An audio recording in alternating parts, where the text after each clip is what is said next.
Hebrews 11. Now faith is confidence in what we hope for and assurance about what we do not see. I'm going to read it again. Faith is confidence in what we hope for and assurance about what we do not see. This is what the ancients were commended for. By faith, we understand that the universe was formed at God's command, so that what is seen was not made out of what was visible. I'm going to read that again too. By faith, we understand that the universe was formed at God's command, so that what is seen was not made out of what is visible. In Proverbs 3:19, we're told that the Lord, by his wisdom, founded the earth. By understanding, he established the heavens. So these things were made by what is not visible. And I'm not talking about matter, and I'm not talking about atoms, and I'm not talking about any of our sciences. I'm talking about wisdom and understanding. Do you think that that's a stretch? You think it's a stretch that he formed these things by wisdom and understanding, that what they're actually saying is by wisdom, then he put together the perfect scientific potion. He caused the Big Bang. He caused, whatever it is that we come up with. Well, we're told that by faith, we could move a mountain, that by faith, we could uproot a mulberry tree and replant it in the sea and it will be done. So if you think that this is not being literal, maybe consider that. In Jeremiah 10:12, we're told that God made the earth by his power. He established the world by his wisdom, and by his understanding and skill, he has stretched out the heavens. Proverbs 3:20 says that by his knowledge, the deeps broke open and the clouds dropped down the dew. So what's important to God? The concrete, the natural, the tangible that we learn over and over, and we're tested on, and we're punished if we don't get it right. We are, for all intents and purposes, brainwashed. It is the most insidious legal brainwashing there ever was. The world's education system. Trust in what is seen. Heal in what is seen. Only what is seen is truth. Knowledge is determined by the measurability of only what is seen. And you can see very clearly that all these things are in contradiction to God. They're in contradiction to his ways and what he values. So how could they possibly be the way that we heal, the way that we understand, or the way that we have knowledge? It's the absolute opposite. I'm on a mission to understand faith. I'm on a mission to understand the faith that God wants me to have in my heart, because, I've given up a lot and I'm doing a lot for the kingdom, but I also do not believe that I have come into understanding of what true, uncompromised faith actually is. And I'm going to get there. And God's going to bring me there because it is his will. By faith, we understand that the universe was formed at God's command, so that what is seen was not made out of what was visible. By faith, Abel brought God a better offering than Cain did. By faith, he was commended as righteous when God spoke well of his offering. And by faith, Abel still speaks even though he's dead. I want to put myself in the position of Abel. As I'm reading this scripture, that's what I want to do. If he's telling me that by faith this is what Abel did, then I need to be in the position of Abel to feel and understand what was it about Abel bringing God a better offering than Cain that was faith? What was in his heart? Because you got to think about, God's command is that we bring our first fruits to him. The very first of our crop we're bringing to him. I mean, that's like if you have gardened at all, even had the smallest garden, when you get that bumper crop and the first of your crop, it's like one of the most exciting things ever. And you look at that fruit or vegetables or whatever it is that you've grown, it is the best of your crop. The beginning crop is the best of your crop. It's beautiful, it's healthy, and you kind of don't want to give it up. After all that work, you kind of want to keep it for yourself. But God said, bring me your first fruits, bring me the best of your crop, bring me the best of whatever you have. Doesn't God deserve that? I don't know anything about raising livestock, and I know that Abel raised livestock. Cain was the gardener. But the point is that these principles still stand. You got to wonder, when you get that bumper, the first of your crop, and you are collecting that crop, is God going to send me more? Is there going to be enough for me? Is it going to be as nice as this that I'm giving up?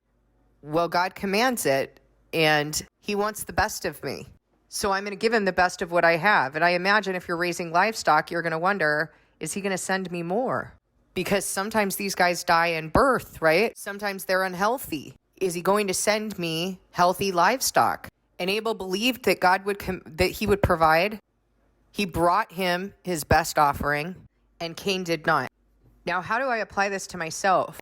Because there are days when I don't feel like I have it in me to give my best. There are times when I become lazy. And in those times that I notice that I'm starting to become lazy and I'm starting to get distracted and I'm starting to get pulled back into the flesh, I need to be aware of that, and I need to get back into my fasting and circumcision and discipline, all of the things that I should be doing diligently on a daily basis. Because each day I'm offering myself up to him. And does he not deserve the better part of my day? Think about that for a minute. Does he not deserve the better part of my day? Because most of us in a single day, our days are for us. We live our days as though they're ours. And God becomes the afterthought. He's relegated to a quick carnal prayer at the end of the day, a quick carnal prayer over our meal, superficial engagement. But we're supposed to be an offering each and every day, giving him the best of ourselves. And one thing that I've taught you, and also, that I know from personal experience, is that a lot of times we can get caught up in the things that we think we're supposed to do. And then he starts foiling the work of our hands, and we feel even more compelled because we're trusting in the work of our hands, and we get even more compelled to keep trying to correct what he foiled, and we just spin our wheels. Sometimes we get so invested in the tasks of our life that when we start getting activated and compelled in our flesh, we don't recognize it, or maybe we recognize it, but we don't do the work to pull ourselves out of it, trusting that if I pull myself out of this right now, because I'm not connected to God when I'm doing this, but if I can pull myself out of it right now and sit with him, he's going to make all of this come together. He is going to conform everything for the good of those who love him. He's going to make sure that this thing that he keeps foiling, that isn't working out for me, he's going to give me wisdom to be able to do what I need to do. And much of the time, he will even send a blessing. He will even hand things over on a platter to me simply because I stepped back, because I withheld from my flesh, I disciplined my flesh, and I got in step with him first. By faith, Enoch was taken from this life so that he did not experience death. He could not be found because God had taken him away. For before he was taken, he was commended as one who pleased God. And without faith, it is impossible to please God, because anyone who comes to him must believe that he exists and that he rewards those who earnestly seek him. I'm going to read it again. Without faith, it is impossible to please God, because anyone who comes to him must believe that he exists and that he rewards those who earnestly seek him. And I tell you this all the time, as you're reading scripture, whatever it is that you're doing, you got to be pursuing his heart, or you're not even going to understand what he's written. By faith, Noah, when warned about things not yet seen, in holy fear, built an ark to save his family. By faith, he condemned the world and became heir of the righteousness that is in keeping with faith. Things not even seen. That's a hard thing to do, okay? That is a really hard thing to do. Give up everything and just pursue something that God says is going to happen, or maybe he hasn't even given you the full picture of what's going to happen, but he's saying, I am about to move the earth, and you just keep trusting in that, and you just keep trusting that he's going to provide, that he's going to take care, that he's going to do what he said he was going to do. Even when everyone else thinks you're crazy, the people closest to you think you're crazy. It's a hard thing to do. By faith, he condemned the world and became heir of the righteousness that is in keeping with faith. By faith, Noah, when warned about things not yet seen, in holy fear, built an ark to save his family.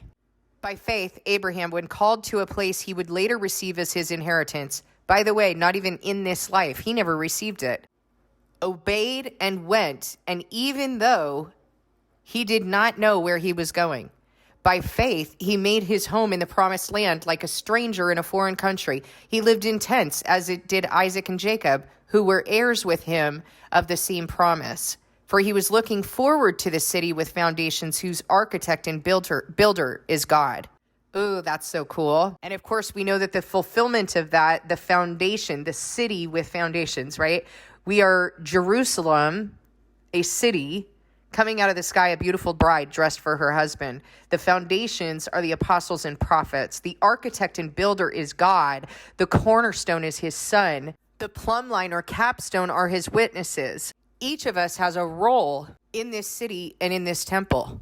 And our architect and builder is God. And by faith, even Sarah, who was past childbearing age, was enabled to bear children because she considered him faithful who had made the promise. She believed. And so from this one man, and he as good as dead, came descendants as numerous as the stars in the sky and as countless as the sand on the seashore. Again, just as I said with Noah, we might not know what it looks like. Abraham didn't know what it was going to look like. He was told that Sarah would bear a son. He was told that he would inherit this land. He was told that his children would be as countless as the sand on the seashore, as numerous as the stars in the sky, so that if you could count the stars in the sky, then you could count his children. He didn't live to see this, but he will. All these people were still living by faith when they died. Still living by faith when they died, still believing that these things were going to happen. They weren't saying on their deathbed, God has forsaken me and he is a liar. They were not saying that. They were still living by faith when they died. They did not receive the things promised. They only saw them and welcomed them from a distance, admitting that they were foreigners and strangers on earth. Yes, foreigners and strangers on earth. We do not belong here. We should not be comfortable here. People who say such things show that they are looking for a country of their own. If they had been thinking of the country they had left, they would have had an opportunity to return. Instead, they were longing for a better country, a heavenly one. Therefore, God is not ashamed to be called their God, for he has prepared a city for them. Those who are living by faith are looking forward. They're not looking at where they're at right now. They're looking forward.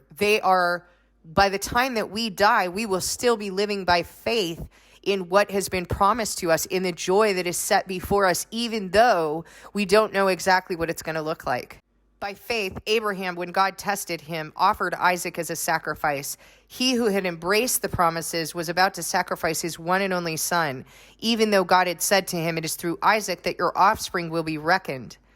Abraham reasoned that God could even raise the dead, and so in a manner of speaking, he did receive Isaac back from death. By faith, Isaac blessed Jacob and Esau in regard to their future. Because truly, who was Isaac to bless anyone? He can say the words, but he doesn't actually fulfill that blessing. God does. But Isaac believed that God would fulfill the blessing that he bestowed to Jacob and Esau. By faith, Jacob, when he was dying, blessed each of Joseph's sons and worshipped as he leaned on the top of his staff. By faith, Joseph, when his end was near, spoke about the exodus of the Israelites from Egypt and gave instructions concerning the burial of his bones, continuing to hold on to what God established from the beginning, just as God has commanded. When your children ask you, "Why do you celebrate this? Why are you celebrating the Passover?" you respond to him, "It is the Passover sacrifice to the Lord who passed over the houses of the Israelites in Egypt and spared our homes when he struck down the Egyptians." We are supposed to be teaching our children this from generation to generation. Is that what you're doing? Is that what churches are doing? Is that what pastors are doing? Because that's what Joseph was doing even to his dying breath. Jacob worshiping God as he leaned on the top of his staff as he was dying. Joseph giving instructions on the burial of his bones, even though he didn't know if they were going to do it.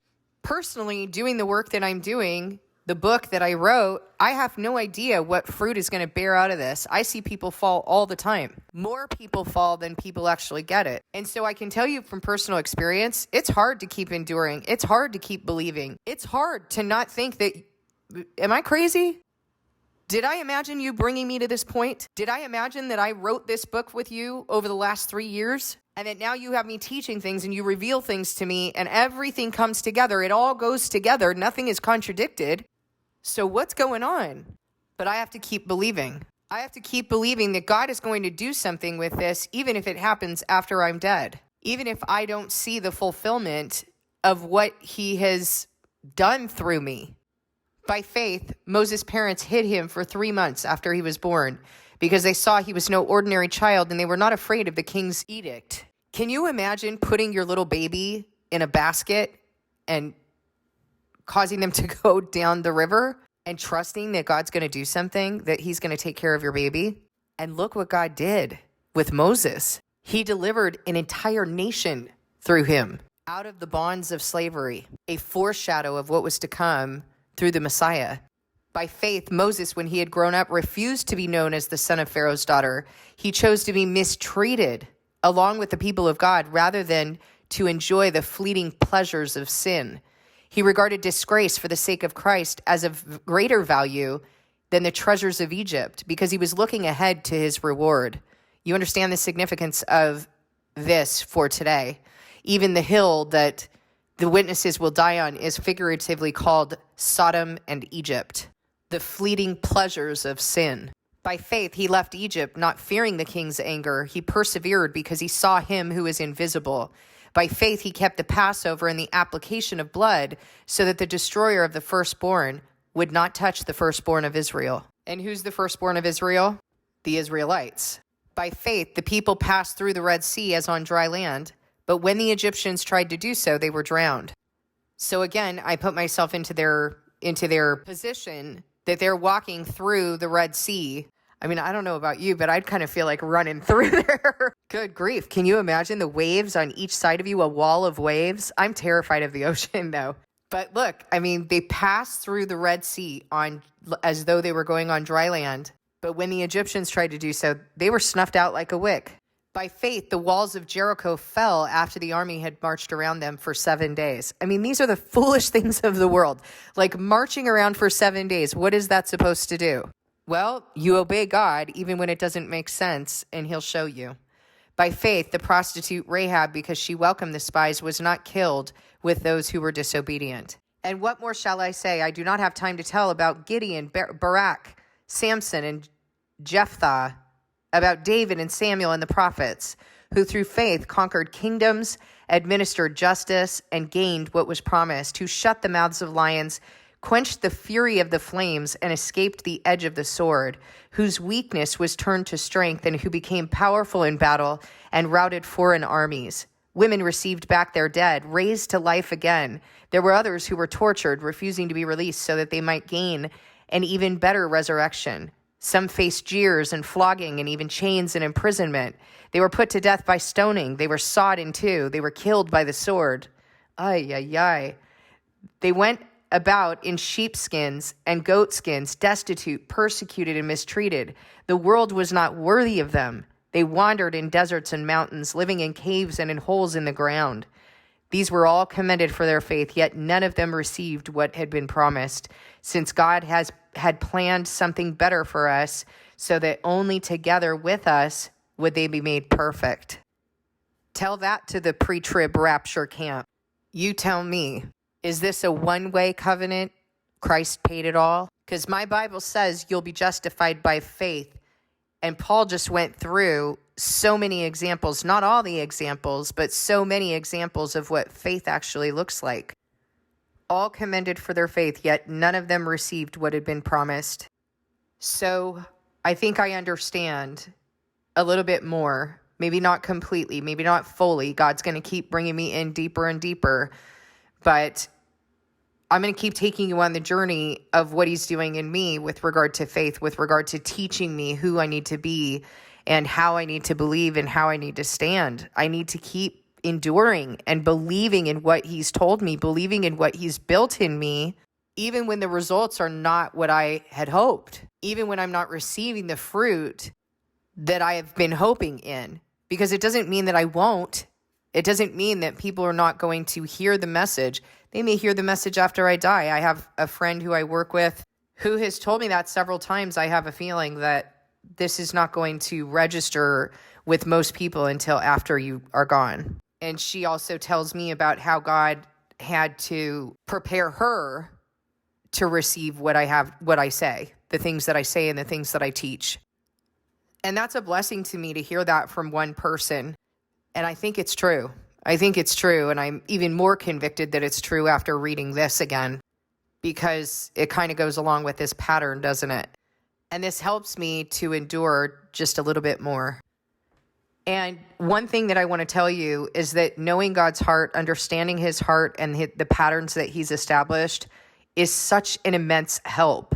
So if you're struggling to do the things that you know that you're supposed to be doing, the things that he's commanded or the things that he's convicting you to do, I just want to encourage you with that. I want to help you understand that most of it is not what we think we understand, what we think God is going to do. Hear the word that I'm using. Most of it is not what we actually think he's going to do. I had completely different perceptions of what I was reading in the word, superficial perceptions.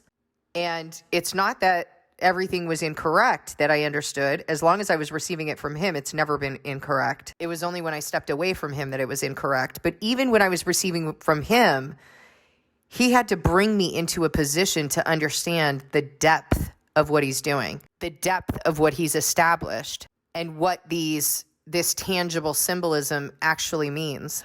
So by faith, we continue to endure, reminding ourselves of the things that he's done, looking forward to the promises that he has made to us, doing the work within our hearts to continue to endure and clear away the tentacles of the flesh, disciplining, circumcising, being cleansed and sanctified and made holy in our hearts.